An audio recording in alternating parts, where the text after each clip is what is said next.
How's it going, everybody? Bryan Alvarez here on Wrestling Observer Live. We are here every day, Monday through Friday, noon Pacific, 3 Eastern, Sundays, 3 Pacific, 6 Eastern. As I speak right now, the WWE Elimination Chamber pre-show has taken place. The show begins in an hour. Actually, I guess technically it's begun right now because it's pre-show. And we're going to have a wrestling match coming up here in a few minutes. That being Buddy Murphy versus Akira Tozawa. Singles match for the WWE Cruiserweight title. That's coming up here in just a moment. We got 6 other matches on the show, including 2 Elimination Chamber matches. There is a Women's Elimination Chamber tag team match for the inaugural WWE Women's Tag Team titles. And yes, it does look like whichever team wins, their brand gets the tag belts, and the other brand's out of luck. Guess that could change tomorrow. They've never even told us on television what happens when the tag team championships are won. If Mandy Rose and Sonya Deville win, are the Raw women going to fight for nothing? How does this work? How do the Raw tag teams get a shot at the WWE Women's Tag Team titles? They've never told us. Seems like kind of an important thing that they haven't bothered to explain to us, but guess we'll wait and see. We do know what happens in the Men's Elimination Chamber. The winner is the champion of SmackDown, and he will defend against somebody at this year's WrestleMania. Ronda Rousey, Ruby Riott for the Raw Women's title. Bobby Lashley versus Lio Rush and Finn Balor for the Intercontinental title. That is a handicap match for the Intercontinental title. Braun Strowman, Baron Corbin is a no DQ match. Miz and Shane McMahon versus the Usos for the SmackDown Tag Team titles. And that is the lineup for the show. So we can preview that here as we sit around and wait for the first match to begin on the pre-show. Also take your phone calls, emails, text messages, and more. It's a very, very busy weekend. There's UFC tonight as well, with Francis Ngannou, Cain Velasquez in the main event. The debut of Kron Gracie, the son of Rickson Gracie, facing Alex Caceres, and more. We could talk about that show and whatever else is on your mind. 844-411-5411 is the phone number. That is toll-free, 844-411-5411. Text messages, 425-780-7566. Back in a moment with more Observer Live. Back on the show, Bryan Alvarez here, Wrestling Observer Live. Mike Sempervive, also of WrestlingObserver.com. Braun Strowman's kind of promo here on the pre-show. I want to mention before we get anything else here, this has nothing to do with anything. I guess it kind of has something to do with something. I love YouTube TV, everybody. I'm getting nothing from YouTube TV to give them this plug right here, but I cut the cord a while ago. All of my television that I need to watch, for the most parts, on YouTube TV. I don't get access. A couple of channels I don't get, but everything I need from WWE, UFC, etc., all on my YouTube TV. And I have an Apple TV, and so I've got a YouTube TV app there. I got an iPad. I got an iPhone. I got the app on all 3. So UFC on ESPN is coming up tonight, and I remember during the break I got to watch this show. And so I went over to my phone, opened up the app, typed in UFC, came up, hit the plus button, it's all ready to go. Later on tonight, I could watch it on my iPhone or my iPad or my television. I could watch it live during the show. The easiest thing in the world. So much easier. How many times have you been gone? I should be charging them for this. How many times have you been gone and you realize, oh my God, I got to record UFC tonight. I got to get home and program the DVR. Don't have to do that, baby. Get right on your phone. It's all done. It's awesome. So I just want to give him a plug right there. Wow, look at you. Yeah. You know, I actually tried out Fubo TV for the first time this weekend. I've never even heard of Fubo TV. It is, if you like sports, you'd like That's this why. one. Yeah, it's probably one of the reasons why. Now, one of the problems is, though, no ESPN.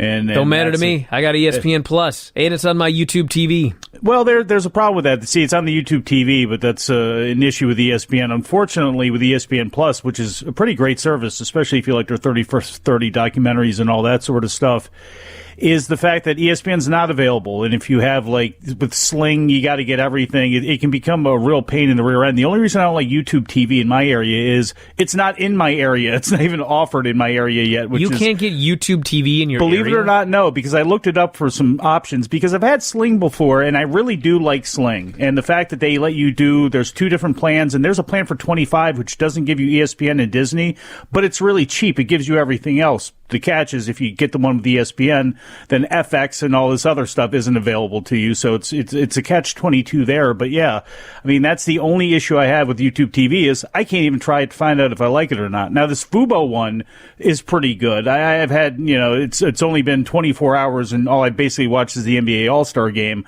or all the weekend stuff. But at least, trying to record different things. I was watching a little bit of the American Football Alliance today, so it seems to be pretty good. And one of the things I do like is you can actually record from anywhere. That is nice.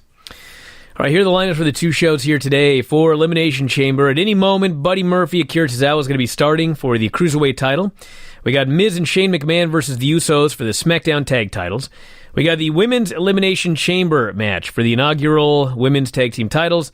Nia and Tamina, the Riot Squad, Mandy Rose and Sonya, Billy and Peyton, Bayley and Sasha, Naomi and Carmella. Elimination Chamber match for the WWE title, Daniel Bryan, AJ Styles, Jeff Hardy, Randy Orton, Samoa Joe, Kofi Kingston. We got Ronda Rousey, Ruby Riott for the Raw Women's title. Lashley versus Lio Rush and Finn Balor for the Intercontinental title handicap match. And Braun Strowman, Baron Corbin in a no DQ match. The odds as of yesterday, which means nothing, but the odds had Daniel Bryan winning the men's chamber, Bayley and Sasha winning the women's chamber. I just don't see that happening, but who knows? Rousey, obviously, minus 4,500 against Ruby Riott. Lashley and Leo are underdogs against Finn Balor. And the Braun Strowman-Baron Corbin no DQ match, Braun Strowman is the favorite. If they took Braun Strowman off of the Royal Rumble because they were afraid to have him lose again to Brock Lesnar, then they sure as hell better not have him losing to Baron Corbin here tonight. That's all I got to say. That's the lineup for that show. And then for UFC tonight, Francis Ngannou, the returning Cain Velasquez main event. James Vick, Paul Felder is the lightweight semi-main. Courtney Casey, Cynthia Calvillo is the strawweight fight. Alex Caceres, Kron Gracie in his debut. His UFC debut. He's had an MMA fight before. And those are the top matches. Andre Touchy-Feely, I'm not making that up, against Miles Jury, also on the show. Let's go to the phones. You're on the air. What's up?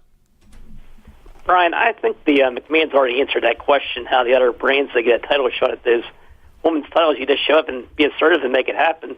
That's what Stephanie told us with the Charlotte and Becky situation when they were on a different brand with Ronda. So I think it's going to be that way anyway, because they've hinted that with Trish Stratus and Lita challenging for the titles already at WrestleMania. So obviously that's going to be like an open challenge title. You think it's an open challenge title? Well, listen, Ryan. Well, they pretty much told us what the main event for, not the main event at WrestleMania, but one of the undercard matches was going to be by saying that was Bayley and Sasha's dream match was to wrestle Trish Stratus and Lita at Mania, so obviously they planned the seeds for that one. Well, they may have been planting seeds, but like there's a lot of plans that change, Ryan. But hey, you know what? You may actually be right because I don't know. They have not explained to us one single time how these tag team titles are going to be defended. Are they going to be defended on Raw and SmackDown? Are they traveling titles? I mean, the impression that I got from Dave was they're just going to be exclusive to whichever brand wins. So, I don't know. By the way, on the WWE Network right now, they shot an angle last night where Becky Lynch, she made the save for Asuka as Charlotte was beating up Asuka with the chair, and the babyface runs in, makes the save, and then Charlotte beats the hell out of her and injures her knee again. So, hey, I wouldn't have booked it. Made Becky look like a geek. But hey, that's what they did, so we'll see what the follow-up is. Her knee re-injured here. The storyline continues. Beat her down afterwards, too. Not only messed her up in the ring, just kept beating on her, dragged her up the ramp. Yeah, I mean, I can understand wanting to get buzz. I can understand wanting something to go viral, since this is now courtesy of WWE on YouTube is how we got that footage. But how they went about doing it, not the best of ways, although this is going to do wonders for this week, depending on what happens on this show and Raw tomorrow night. I can imagine how this week is going to be with the Becky and Charlotte stuff, because WWE is going to continue to pour this on thick. It's whether they actually whip everybody into a frenzy where they actually want to pay pay to see this, or they just, turn them off to it. And there's going to be plenty of people saying that they're being turned off to this. So another long week to come. Well, some people say that we should ignore this story, but this person here says, you hear about the Graves Carmella story. Was the first article on the main page of the New York Post app. It's on the New York Post. It is Fox News did a big story on it. Oh, God. So, here it goes. Fox News. WWE commentator Corey Graves has angrily rejected claims of having an affair with Carmella by his soon-to-be estranged wife. Amy Polinsky posted a damning Instagram post to slam the 34-year-old, real name Matthew Polinsky, to make the shocking allegation. The since-deleted post claimed the ex-wrestler had been sleeping with the former women's champ. He wrote, "This may be totally below me to do, but I'm hurt." This is his wife. "I am sad. I put 11 years in supporting a man to accomplish his dream, only for him to punch me in the gut." She continued by further highlighting other alleged problems during the relationship before adding, "The kicker is finding out he's been sleeping with one of my daughter's role models all along. Carmella and Corey Graves, I hope you guys are happy. I really do." She shared a photo of the family along with the caption. Graves suggested the claims were false, hit back at the accusations before they were removed, and Polinsky posted it on her with Polinsky posting it on her Instagram story. Carmella has not commented on the allegations. It's made headlines all over the place, everybody. Can't really be ignored. And I do know that today, I was told that WWE sent out an email to everybody with, I forget the exact term, it's here somewhere. It was like social media policies or social media expectations or something like that. So obviously the company is aware of it, and there is a pay-per-view today. It is very likely that Corey is going to be calling Carmella's match. If the crowd reacts in one way or the other, now you know why. So that's the story as of right now. Back in a moment, Observer Live. Back in the show, Bryan Alvarez here, Wrestling Observer Live. Mike Sempervive, also of WrestlingObserver.com. This person here says, thoughts on the rumor that the Women's Chamber is going on last tonight? All right, let's look at this card. Let's look at this card here. This is not a great card on paper. Rousey and Ruby, it's probably going to be okay. Lashley, Leo, and Finn, probably going to be all right. Maybe it's going to be good. Strowman, Corbin is no DQ, so it might be fine. Miz and Shane versus the Usos. We'll see about that one. And I'm not blaming that on the Usos. The Men's Chamber actually should be very good. Women's Chamber? You got to be kidding me. This one going on last? Well, listen, anything's possible. They put the Women's Royal Rumble on last. First year they did it. But that was because Ronda Rousey was debuting. They wanted her to point at the sign to end the show. I can't imagine they go with this as the main event of the show. It'd be a terrible idea, in my opinion. I don't know. I don't know if it's a terrible idea. It's not like you're going to draw money off of it. It's a terrible idea. I don't know. Look, it'll be better. Name one positive. You can watch the NBA All-Star game at the end. Well, Mike, that's not a positive for the WWE. Name UFC's one positive for WWE or its fans. Oh. That match going on last. None. You'd watched everything else, and you could always catch that in the morning or something like that. I don't know. It doesn't really matter. I mean, honest to God, I understand. I would put the Men's Chamber on last. Especially if you have a direction you're going to go off of this thing that you could do at the end if you wanted to, if it's not just pointing up at the sign. But I can fully comprehend in the mode that they're in right now, if they have the inaugural, which it's not, WWE Women's Tag Team Championship, main event the show, and it's another win for the women, and yay. I mean, but again, is it really that big of a deal? This person here says, what's the dumbest thing you've heard about the Uso arrest? I've heard they're trying to get fired. Yeah, that's dumb. That's pretty dumb. Dude, their deal is up like in a couple of months now. Like, why would they need to get fired? That doesn't even make sense. Maybe they were just out riding, and she got lost and went up the wrong way street, and he was hammered, and like that can be done with it. Let me allegedly, and who cares? Let me explain this to everybody, because I was told that where they were pulled over, I was told that part of the city, there are all sorts of one-ways, and it's very easy to get confused and go the wrong way. So, yes, the car reeked of alcohol. because Jimmy was probably drinking profusely and she was driving. So that's the story. Now, him getting out and deciding he's going to fight the cops, I don't have a good explanation for that. Did he really decide he was going to go out and fight the cops, or did he stumble out and do the Obviously, he wasn't that much of a threat. They didn't shoot him. He's still alive. Well, you can be a threat and not get shot. I don't know. Yes, trust me. You can be a threat and not get shot. I understand that, Brian. All right. This person wants to know, where do you live? Zimbabwe? Asking about YouTube TV. Mike does not live in Zimbabwe. Oh, you're asking me if I live in Zimbabwe because I have YouTube TV? No, just on the East Coast. Let's go to the phones. You're on the air. What's up?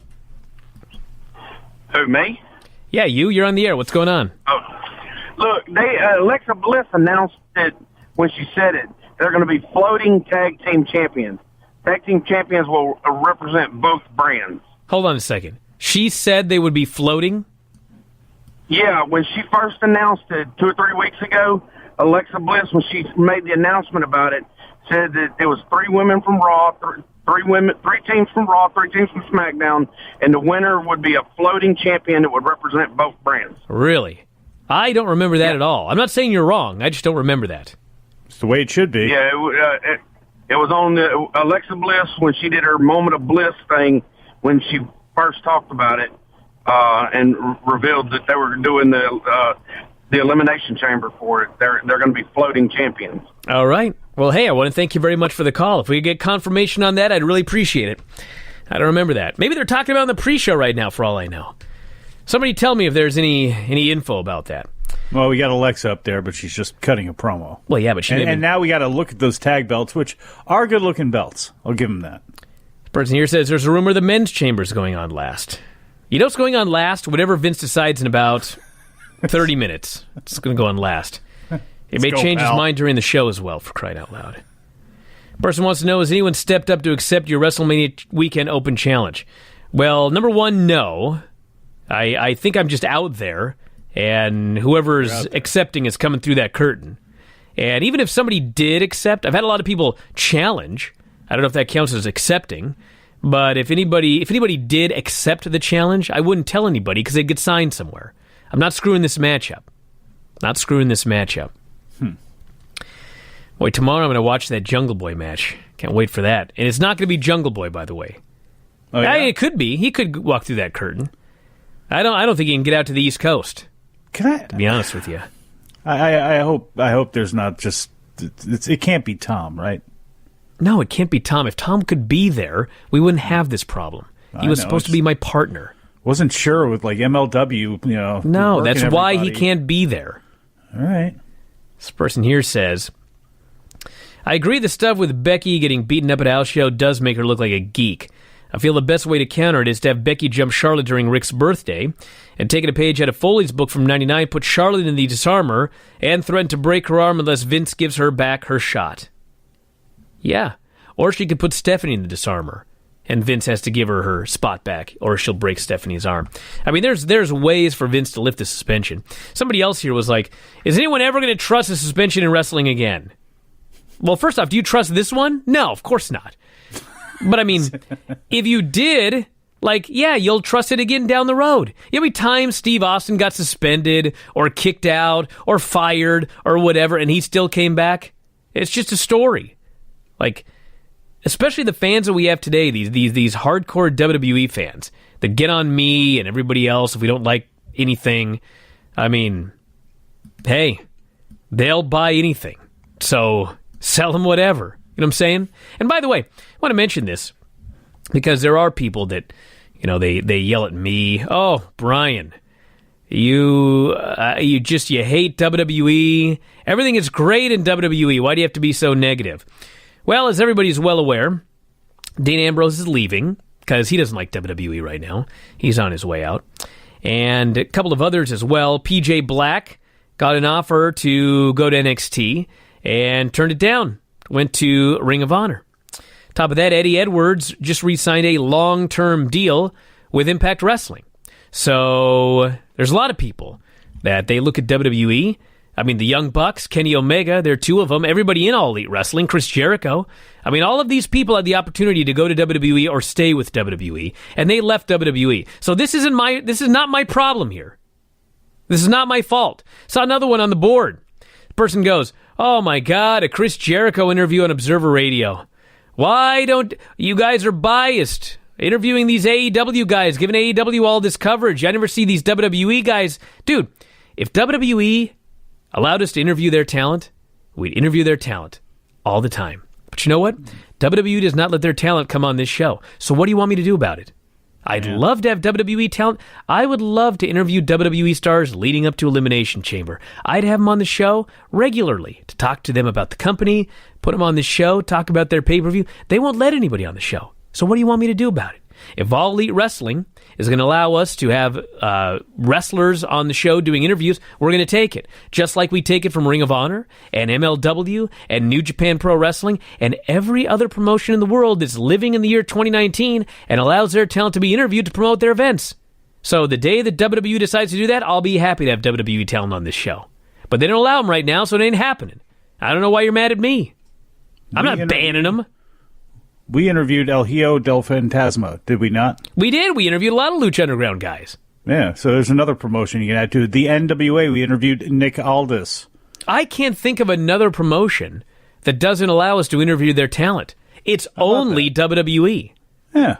So I don't want to hear claims of bias because we don't have WWE people on this show. Open invitation. You know what's funny is every now and then WWE, I swear to God, like twice this has happened. I've got an email from somebody in WWE asking if I'd like to interview somebody, and I say yes, and I never hear back. I don't even know why they bother. Let's go to the phones. Somebody new is in the press room, and it's like, what about this guy? Oh, wait, we don't like that guy. To the phones, you're on the air. What's up? Hi guys, hope you're well. I'm just back from OTT tonight, and Will Ospreay grabbed the mic after and said he had to cancel his next performance because this week he's going to be signing an exclusive contract. Do you think with AEW and the kind of rush now to make everyone exclusive, it's going to have a detrimental effect on the indies now? Absolutely. It absolutely already is. I mean, think about how many promotions, well, actually it wasn't a lot of promotions because they ended up being exclusive for Ring of Honor, but, I mean, Young Bucks, I mean, they're kind of helping guys by showing up here and there every now and then, like they did with Defy and Bar Wrestling. But, I mean, all of these guys that are signing PCO. I mean, PCO getting signed ruined my WrestleMania weekend match. That's just one right there. I mean, it hurt Black Label Pro that he's exclusive.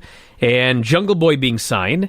I mean, I don't know the state of his contract, but I mean, they're probably figuring they're not going to have Jungle Boy after about March or April. So, yeah, it's going to have a detrimental effect on the indies. It already is. Same with WWE, signing all these guys for NXT UK, and they can only work for NXT UK. That's going to hurt the indies. Do you think there's any way around that where they could have feeder groups the way the WWE tried to set up with NXT UK, or do you think that's going to be the future for the indies now? I mean, they certainly could. I want to thank you very much for the call. I mean, yeah, different indie groups can sign deals with All Elite or work together with All Elite, like New Japan and Ring of Honor and such, but we'll see how it goes. Back in a moment, Observer Live. Girl, I come to see. Back on the show, Bryan Alvarez here, Wrestling Observer Live. Mike Sempervive, also of WrestlingObserver.com. First here says, do people who think you have a bias actually listen to the show? Yeah, they're subscribers. That's what I was talking about. Somebody on our board said that.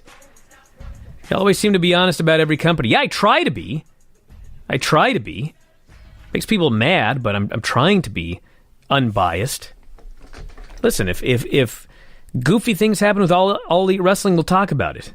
Nothing goofy has happened yet. They've ran 2 shows. They've sold out both of them. They don't have TV yet. They're offering people to be interviewed. What do you want us to do? Say, no, you know what? We don't want Chris Jericho on our show. What do you want me to say? That'd be ridiculous. I was going to say, what are the So I'm going to turn down Tony Khan. I'm going to turn down the Vince McMahon of All Elite Wrestling. I'm going to turn him down because, you know, I could, I don't know. Stupid. I don't know. You kidding me? Are you out of your mind? Person wants to know, why doesn't Ruby get more of a push? She's definitely one of the better wrestlers in the division.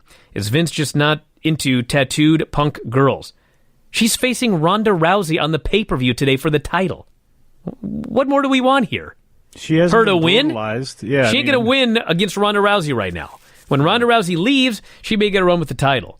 And they push her as the lead of that trio, which actually gets a pretty decent push on Raw.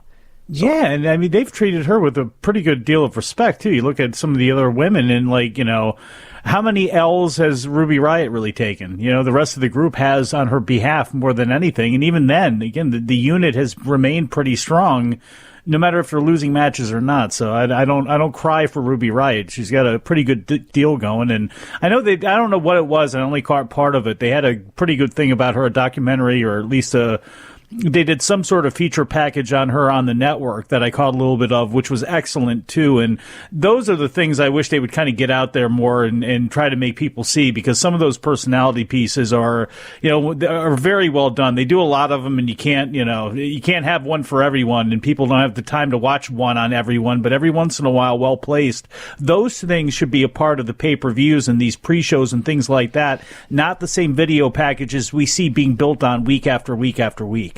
Hey, are we still doing weigh-ins for 205 Live? Because Buddy Murphy looks twice the size of Daniel Bryan, who's the WWE champion. Lance just had a great tweet about that, because it's he stole my line. I can't believe like a lot of people. And he says, quote, "I don't watch 205 Live, watching the pre-show and just realized that the WWE Cruiserweight Champion is bigger than the WWE Champion." Yeah, Daniel Bryan or AJ Styles or lots of guys, Finn Balor, lots of guys on that roster. Buddy Murphy is probably larger than. Silas Young, Bandito, PCO, Jeff Cobb all signed with the Ring of Honor over WWE. It's not a you problem, it's not a me problem, it's a WWE problem. Hey, there's another point of that, of these guys not signing with WWE, is this is a business, everybody. And WWE is offering a lot of money. But you know what this means? These people aren't going to WWE. I mentioned this a few weeks ago. Ring of Honor is spending money. They are no longer paying the Young Bucks and Cody. A lot of money freed up. They're spending money on guys. And Impact, I was told, is making some pretty big money offers. I don't know how. They're not like making a lot of money. I guess Anthem's just pumping some money in. But Ring of Honor is spending money, and Impact is spending money, and New Japan is obviously spending money, because there have been some names that have been rumored about potentially leaving New Japan, and then they ended up signing with New Japan. So they've got money. WWE's offering money. I mean, if you are a wrestler today, I mean, this is going to be potentially your best year ever to make money. Could be better next year for all I know. Could be worse. But this year's a hell of a year to make money if you're a wrestler. Yeah, we'll just have to see how it goes and where this whole thing goes. We're in the infancy now of what's going to lay the groundwork for the future here. And that caller earlier on asking about, what's going to happen with these independent groups. We could be on more of a schedule from now on, because all of these contracts dictate on their big shows you can't work anywhere else. So if you start having those in stone, everybody else has got to fall in the line, whether it be Defy on a weekend or AAW, all these other groups who want, the best of the rest and want to run these shows. Maybe they're going to have to get more on a schedule.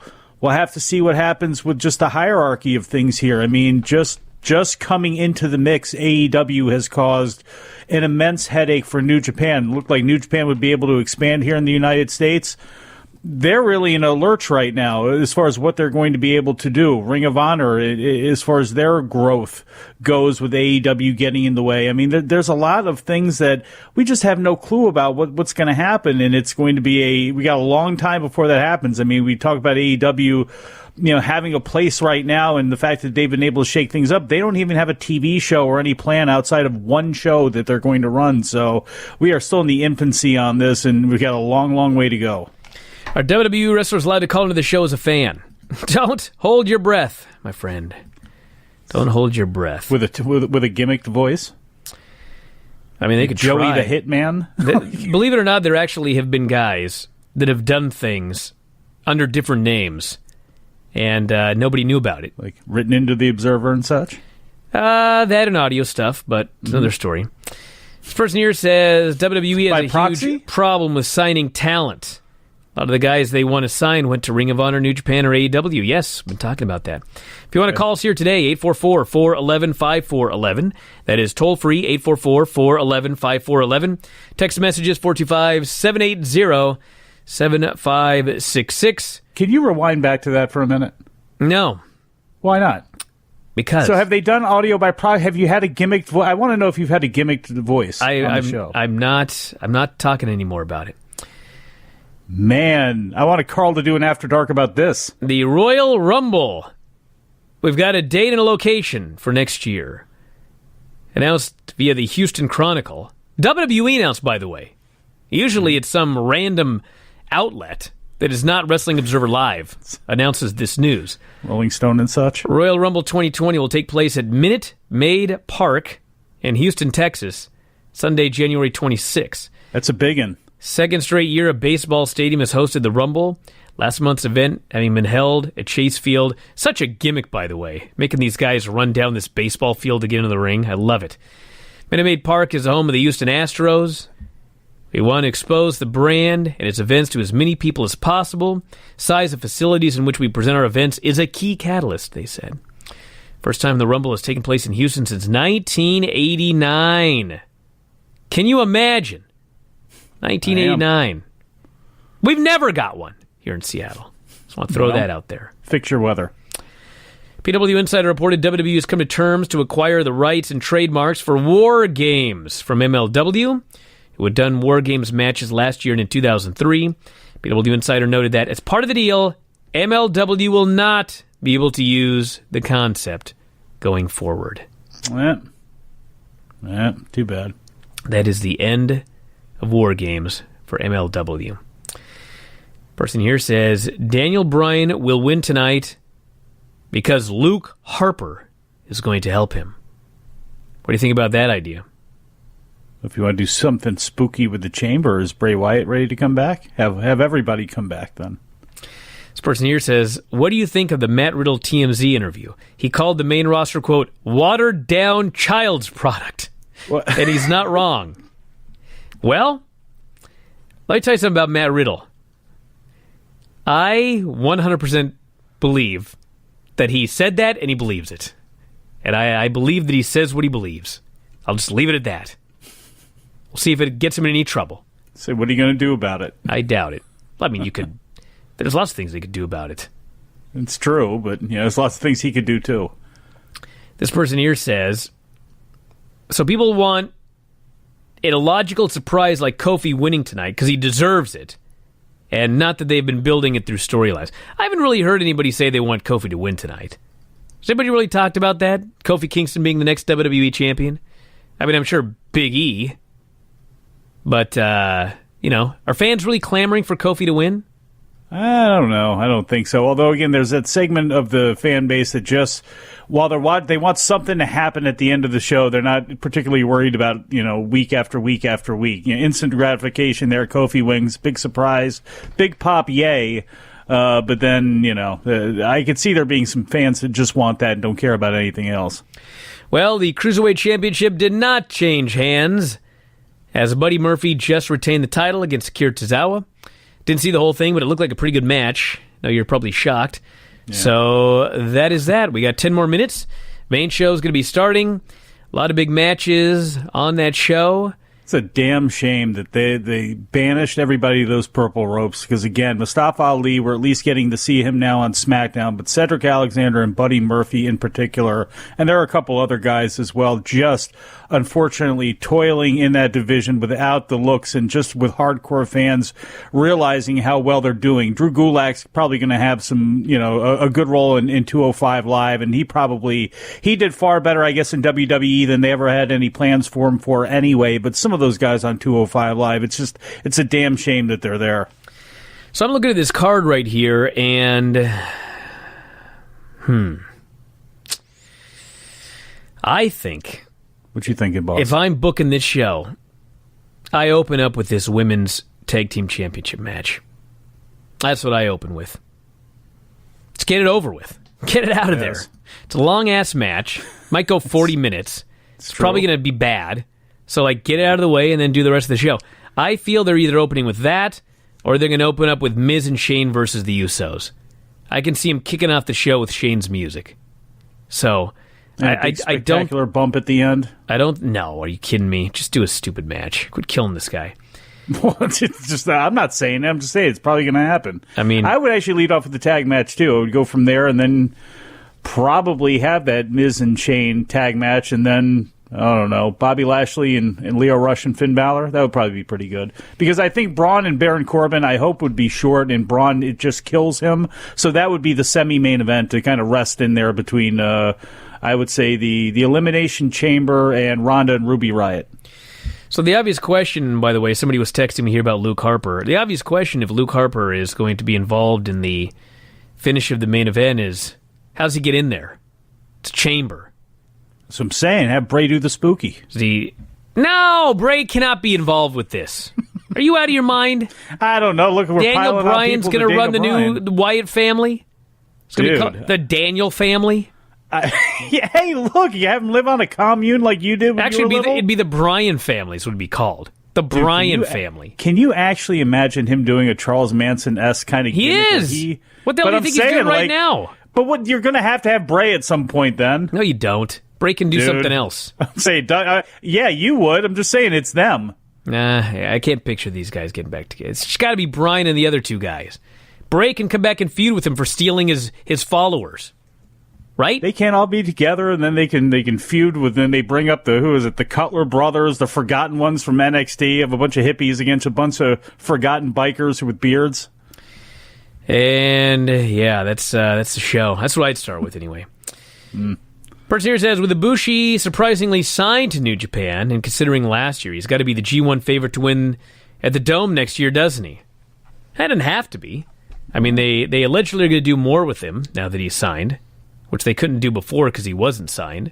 But I don't know exactly what all of that will entail. And I mean, I'd push him to the moon. But, I mean, you've still got Okada there. You've got Naito. I mean, they've been building up Naito becoming the champion for like 3 years now. He still hasn't done it yet. And the thing is, next year at the Dome, you can have Naito win the G1, have him win the belt, or go in some sort of direction like that, and still be able to do Kenny Omega and Kota Ibushi, because Omega, I'm not saying that that's going to happen. I don't predict that could happen, but the possibility at least is there because of the way the contract is. And let me say one other thing, by the way. The days of signing one-year deals, New Japan, January to January, those days are over. They're signing guys to long-term deals right now. So Bushi's locked up for a while. Back in a moment, Observer Live. Back in the show, Bryan Alvarez here, Wrestling Observer Live. Mike Sempervive, also of WrestlingObserver.com. Mark Henry's out there right now, talking to Charlie Caruso. There's a Mark Henry documentary that I believe is airing on the WWE Network right after the show goes off the air tonight, so there you go. Ryan here. Ryan. He's talking about what to open with, and he says, I thought you're supposed to start off with a great match to set the tone for the pay-per-view. A terrible match will kill the crowd reactions for the entire show. Okay, Ryan, what on this show has the potential to be a great match? One match, the Men's Chamber, okay? You want to put that on first and then end with something else? What do you end with if you put that on? The Women's Chamber? So you want to go off the air with a bad match? Or what, you going to end with a Braun Strowman, nothing happening, no DQ match with Baron Corbin? Like, if we presume the men's match is closing, what else do you have on this show that might be a great match? Finn Balor against Lio Rush and Lashley? You can open with that? I mean, the tag match is not going to be a great match, but Shane may do something stupid. Usos are a great team. Start with that, or just do the first chamber in the opener, and the last chamber is the main event. Easy. Come on now, Ryan. Think. Hear what I'm saying? I know. It's whether he knows or not, or whether he knows and just doesn't want to believe it. Person says, how'd Michaels get in? Just lifted the grate. Oh, so he's hiding? I don't remember. Did Shawn Michaels once lift the grate to get out of there? I don't even remember that. Yeah. Hey, we're out of time. The show's about to start, everybody, so check it out. I'll be back later on tonight with 2 more shows. Myself and Dave Meltzer covering all of this, and then myself and Vinny with a Bryan and Vinny show also covering Elimination Chamber. Dave and I will talk all of the news as well. I got a lot to get into later on tonight, so check it out at WrestlingObserver.com. Back here tomorrow with more, as we are every day. Noon Pacific, 3 Eastern. Sundays, of course, 3 Pacific, 6 Eastern. Thanks, Mike, as always. Callers and listeners, we'll talk to you again next time. Wrestling Observer Live.